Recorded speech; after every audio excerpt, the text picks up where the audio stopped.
Cause anywhere we go, them say we bad, not hell we near. Raga, raga, raga, raga, muffin. We are the toughest, we are the roughest. Raga, raga, raga, raga, muffin. We are the toughest, we are the roughest. Yes. De retour en direct sur la web radio de reggae.fr. On est ensemble au Sunska. On attend un tout petit peu. Voilà, que la musique se calme. Hein, je crois qu'on est connecté avec la on vidéo. Est connecté. Hein. Tu confirmes, on est connecté avec la vidéo là, c'est bon? Oui, oui, oui, tout est bon, ok. voilà. Donc on est bien en okay, direct sur reggae.fr et sur le Sunska, sur la page officielle du Sunska sur Facebook, sur la page Facebook de reggae.fr et en direct aussi sur la web radio de reggae.fr. Comme ça on peut nous écouter un petit peu partout dans le monde. Donc bonsoir à tous ceux qui nous rejoignent pour cette conférence de presse Sunska, 25e édition, 25e anniversaire. Et après le moult artistes que nous avons déjà reçus, on monte crescendo, hein, tu auras noté quand même. On accueille celui qui était sur scène tout à l'heure et qui a fait une fois de plus vibrer les gens pendant un gros set. Je pense que ça pourra se confirmer. Balik de Danakil. Balik, bonsoir. Salut, ça va. Comment vas-tu? Bah très bien, merci, nickel. On te sent un petit peu fatigué là, la scène a dû être costaud. Ouais, bah, là, en fait, moi je suis parti tôt ce matin, j'étais en vacances avec la famille et puis c'était, voilà, du coup j'avais un petit train un peu tôt et tout, mais du coup je suis arrivé avec l'énergie, c'est une énergie qui est différente. Voilà. Souvent tu te reposes beaucoup les jours de concert, aujourd'hui j'avais pas eu le temps de me reposer beaucoup, mais du coup je suis arrivé dans une énergie différente, très intéressante et c'était cool. Et là que maintenant que la nuit est bien tombée, effectivement ça me rattrape, mais on a passé un peu un moment sur scène. Bon, en tout cas c'était une bonne vibe. Polo. Bah écoute, ouais, on a assisté de loin, mais on a assisté à la fin du show et avec Twancy qui est monté sur scène et tout. C'était super, quoi. C'était un vrai moment important, quoi. Je crois pour les gens, ils attendaient ça avec impatience. Retour au Sunska, donc vous êtes venu quand même régulièrement, mais en 2009 je crois que c'était votre première fois au Sunska. Ça a un petit peu amorcé, pas amorcé, mais ça a participé au succès de Danakil. Qu'est-ce que ça fait de revenir ici pour une 25e édition en 2022? Ça paraît un peu... Je crois que c'était la 7e fois pour nous ce soir au Sunska. Ouais, d'accord. C'était la 7e fois sur la programmation officielle et la 8e fois au total, puisque un an avant de faire notre première édition, on avait joué sur le festival off d'un autre site, parce qu'on a fait plusieurs sites du coup, parce que le festival a connu différents sites. Donc ouais, il y a une vraie histoire en commun du fait que Danakil ait travaillé avec Musique Action aussi pendant longtemps. Que du coup Musique Action nous ont aidé à nous développer beaucoup à l'époque en nous donnant accès notamment à des scènes comme celle du Sunska et à d'autres festivals européens et du coup voilà, c'est vrai que ici non seulement on arrive en ayant l'impression d'être un petit peu entre guillemets à la maison par rapport au festival et à l'identité du festival, mais par rapport aussi à tous les gens qui travaillent pour le festival, qui sont des gens avec qui on a travaillé au quotidien pendant plusieurs années, qui aujourd'hui on n'a pas forcément revu depuis 4-5 ans, et donc voilà, c'est des retrouvailles. Donc pour nous c'est un chouette moment de partage et comme je dis, de retrouvailles avec des gens avec qui on a des bons souvenirs en commun. C'est vrai. Et si je dis pas de bêtises, Musique Action a contribué aussi à Baco Records par la suite. Oui. En tout cas à la naissance. Oui, en fait, nous c'était l'étape d'avant en fait. C'est-à-dire que d'abord Danakil a fonctionné en association, avec une association qui s'appelait SMB Prod pendant presque une dizaine d'années. Et puis quand cette association a été au bout de ce qu'elle pouvait faire, on s'est entouré de différents partenaires à la distribution, avec Soca Disc autour, avec Musique Action et d'autres partenaires au label avec X-Ray à l'époque. Et puis voilà, quelques années après, on a décidé nous de créer notre propre outil de travail à 100% et petit à petit de pousser vers l'autonomie au maximum, que ce soit en production, en distribution, en publishing, en label. Donc aujourd'hui, voilà, c'est le label Baco Music qui regroupe toutes ces activités pour nous, Danakil, et pour les artistes pour lesquels on travaille. Et il y en a pas mal. Et il y en a de plus en plus. Il commence à y en avoir pas mal, ouais, c'est cool. Polo. Ouais, écoute, on a fait quelques interviews ce soir et un des noms qui est revenu de manière récurrente dans la bouche des artistes qui sont venus, notamment de Gizmo Trio, de iSense qui est venu, de Doogie, qui sont des chanteurs qui se sont produits. Le nom de Danakil revient à chaque fois. Trio en disant la relève est assurée, c'est cool. Les jeunes en disant putain, nous on a pris des baffes en les voyant dans nos premiers concerts, on est jumpé au concert de Danakil, puis il se passait un truc, quoi. On s'est dit c'est quoi cette musique et tout. C'est quoi Danakil, quoi. Comment c'est arrivé à ce niveau-là de rayonnement sur le reggae, et comment ça se fait qu'un groupe de reggae français arrive à ce niveau-là aujourd'hui et à faire partager des trucs comme ça, des moments comme on a vécu là ce soir?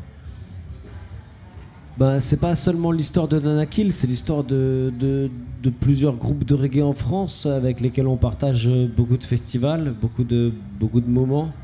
Je pense que c'est une musique qui est propice au rassemblement. On joue une musique qui est fédératrice. On joue une musique qui a une identité forte, qui a en elle une forme d'universalité, que ce soit en termes d'âge, de catégorie d'âge. On voit des gens qui viennent en concert reggae à 16-18 ans, d'autres à 30-35 et d'autres à 70-80. Donc je pense que nous on bénéficie de ça,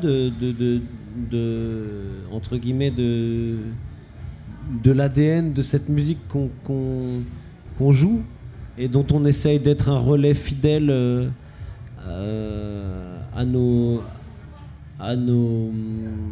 problématiques ici en France, en Europe, à Paris, à Bordeaux. On essaye de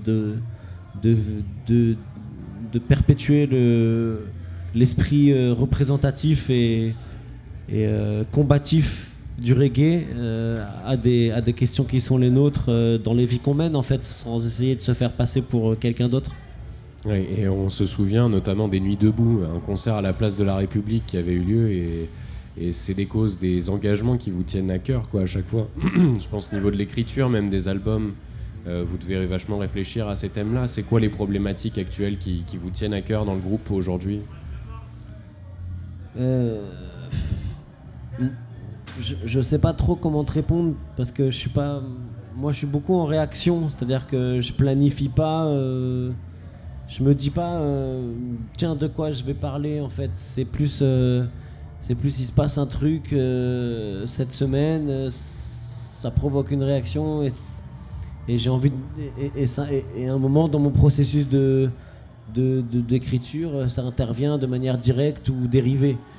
Mais après, il y a plein de choses. Je pense qu'il y a des choses qui sont constantes dans les thèmes qu'on aborde dans les chansons. Il y a des choses constantes. La quête de justice sociale, par exemple, c'est une chose constante dans le message du reggae. L'égalité des droits, l'égalité des gens, la paix relative, la recherche de consensus, d'une certaine manière. Moi, je vois ça comme ça. Voilà, la question de la tolérance, la question de la répartition des richesses, la question écologique sont différents sujets qui font partie de la trame.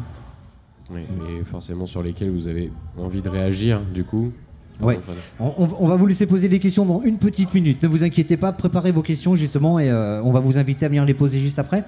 Moi, je voudrais faire un petit parallèle entre ce que j'ai entendu tout à l'heure sur scène, ce qui a été probablement, je crois, le dernier morceau, donc Marley, que vous avez commencé à modifier un petit peu. C'est-à-dire qu'on n'est plus sur le Marley original que vous faisiez sur scène au début de la création de ce morceau. Là, il a été un petit peu modifié intérieurement. C'est une volonté, j'imagine, du groupe de peut-être de la faire peut-être un petit peu évoluer. Et seconde question qui a un lien direct avec ça, on sait qu'il y a un biopic sur Marley qui sort là très bientôt, qui va retracer la période, je crois, de 1976 à peu près, donc aux périodes des attentats de Marley.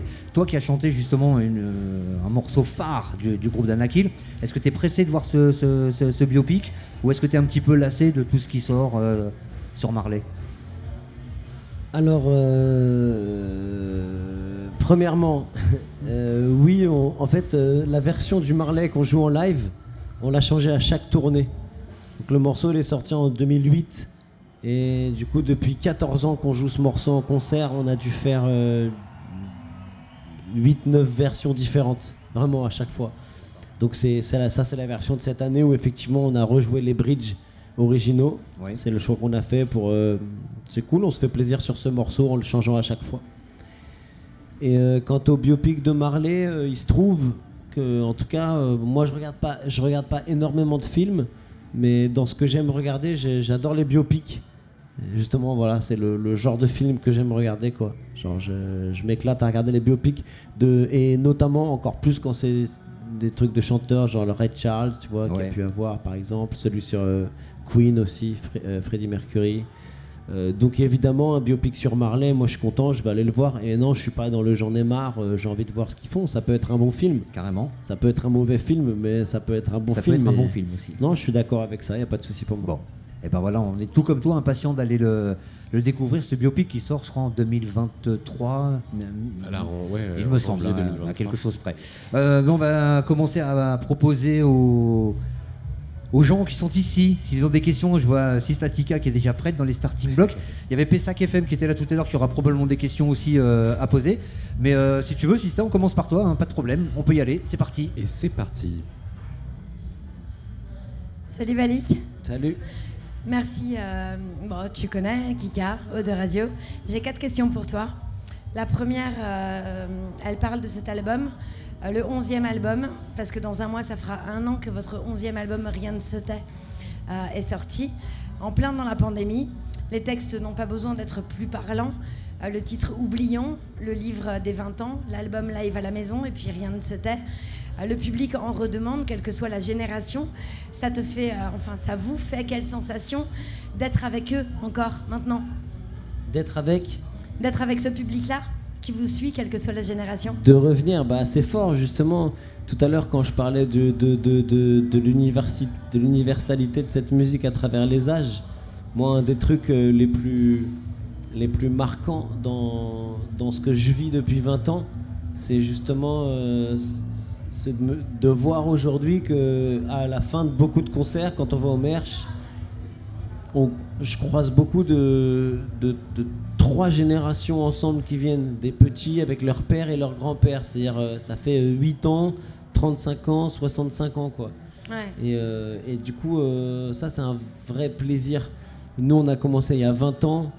Et maintenant, je compte plus les fois où les gens, à la fin des concerts, me disent soit où ça me rappelle quand j'étais jeune, ou j'ai grandi avec ta musique.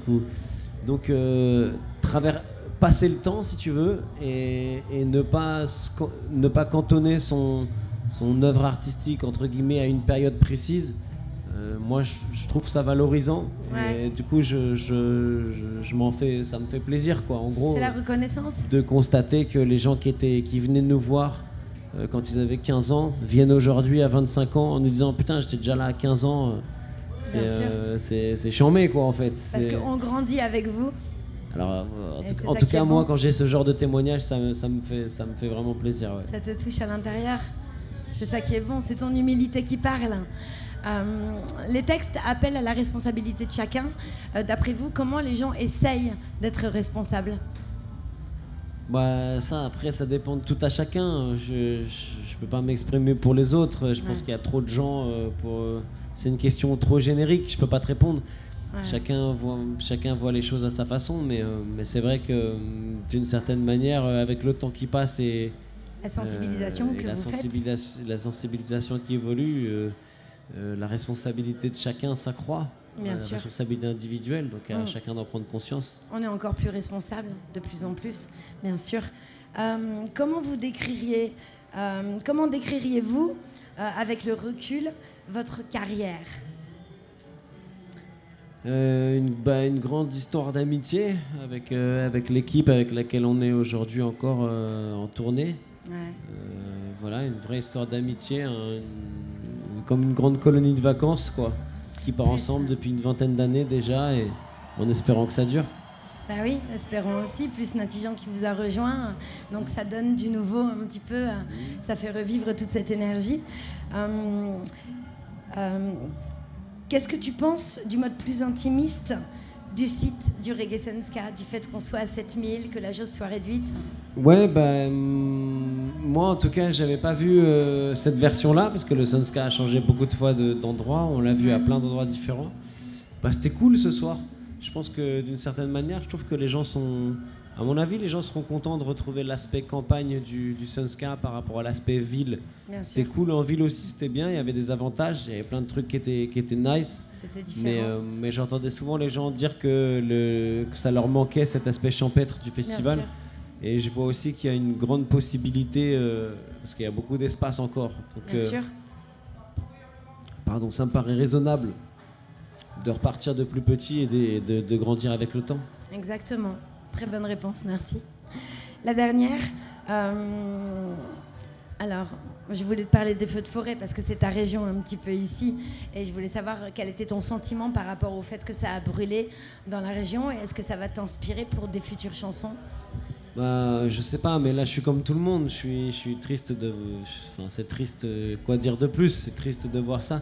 Effectivement, nous aussi, c'est des coins dans lesquels on a passé notre adolescence. Donc de les voir brûler comme ça aujourd'hui, c'est triste, mais voilà, il faut faire face, il faut se poser les bonnes questions et essayer de faire en sorte que ça arrive le moins souvent possible. Ah oui. C'est une banalité de le dire, mais je sais pas quoi dire de plus. Mais oui, Puis vous le chantez comme tout le aussi monde, dans ça vos nous a chansons. rendu tristes. Ouais. C'est prendre soin du monde, prendre soin de la terre parce Ouais. qu'on est tous locataires et on doit en prendre soin. Merci beaucoup, Bali. Merci. Merci à toi, Kika. Si on a rien. d'autres questions dans l'Assemblée, n'hésitez pas à lever la main et à vous faire connaître. Des questions une fois. Oui, je crois que ça va arriver. Oui, tout à fait. On a une autre candidate pour des questions pour Balik de Danakil qui arrive tout de suite et dans une seconde. Toujours en Right. direct du Sunska T'en prie. Festival. Non, t'inquiète. Allez, on t'écoute. Bonsoir Balik, pour Bonsoir. la web radio Pessac FM. Alors moi j'ai plusieurs questions. La première, perso, je suis devenue accro à Danakil sur le premier album, enfin pas votre premier album, mais moi celui que moi j'ai acheté, c'est Entre les lignes. Donc je crois que c'est 2014 de mémoire. 2014, je pense. Ouais. C'est ça, il y a eu un long chemin parcouru avant, après. Est-ce que tu es capable de me citer ton meilleur souvenir? Est-ce que c'était une question trop compliquée? Est-ce qu'il y a un truc qui te ressort comme ça tout de suite? Non, j'en ai plein, franchement, j'en ai plein. Mais parmi les très bons souvenirs, comme on est au Sunska ce soir, c'est vrai que la première fois qu'on a joué sur la grande scène du Sunska, je pense que c'était en 2009. Et c'était un grand souvenir, c'était notre première scène avec une jauge. C'était plus grand qu'aujourd'hui. Je pense qu'il y avait entre 15 et 20 000 personnes. C'est ça. On avait répété toute l'après-midi avec Matthew McAnuff, le fils de Winston, et qui était venu chanter avec nous le soir et on avait eu notre premier créneau de festival de nuit devant autant de monde et voilà, c'est un souvenir fort. C'était au Sunska, donc aujourd'hui c'est le moment d'en parler, C'est ça. mais voilà. C'est une belle dédicace. 2009 je pense, 8 même peut-être. Ok, merci. Rien ne souhaitait votre album. Est-ce que par le biais de ces textes engagés, vous espérez un éveil des consciences à la fois politique, climatique? Est-ce que vous avez des retours dans ce sens de votre public? Bah en fait, on espère un éveil des consciences, mais dire que c'est à travers de notre album, ce serait un peu ambitieux. On espère un éveil des consciences dans l'absolu par rapport à tout ça. Par rapport effectivement au travail de sensibilisation des acteurs culturels dont fait partie Danakil et un certain nombre d'autres acteurs culturels ou associatifs. Mais on espère, on espère encore une prise de conscience grandissante sur toutes ces questions décisives. Je pense que ça parle dans le cœur des gens et que si ça vibre dans leur cœur, ça va forcément leur faire réfléchir dans le quotidien. C'est l'idée, on espère. Ça marche bien, merci. Merci. Merci pour Pessac FM et vos questions. D'autres questions dans l'Assemblée peut-être? Toujours pas? Allez, on va procéder au une fois, deux fois, trois fois, pas de questions. Allez Polo, je te laisse enchaîner, vas-y. Yes, bah en tout cas, grand plaisir de te recevoir du coup. Bah, merci à vous. Petite question actualité, c'est quoi l'actualité de Danakil? Il va y avoir le No Logo, je crois, vous allez partir là-bas avec plein d'autres gens d'ailleurs. Alors non, pas cette année. Pas cette année? Oh Non, là, pardon, c'était excuse-moi. l'année dernière. Ah, Mais non, Bravo, on a encore pas mal de concerts. On va jouer fin août, 26-27. Le 27, c'est au VNB Festival en Mayenne. ok. Et puis on jouera aussi en septembre, en octobre, en novembre. En On a une décembre. tournée qui continue. On sera à la fête de l'UMA le samedi 10 septembre pour ceux qui sont par là-bas, Ok. même si c'est un peu loin d'ici.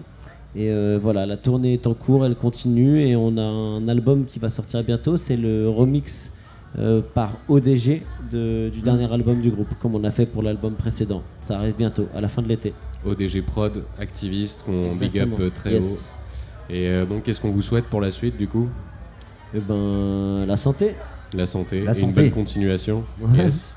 Super, big up. Avec Vous la aussi, merci en tout cas. Avec la Grand santé, on peut plaisir tout de faire. t'avoir reçu. Un grand On peut big up. applaudir Merci. Balik, Danakil, Merci beaucoup. Merci à vous. en direct du Sunska Festival. Un grand merci Balik, et puis on te recroisera probablement un de ces quatre sur les routes de reggae music. Toi-même, tu sais. Bon, Selecta, tu nous envoies de la musique et on se retrouve bientôt avec l'ami Flox en interview, ici même, au même endroit.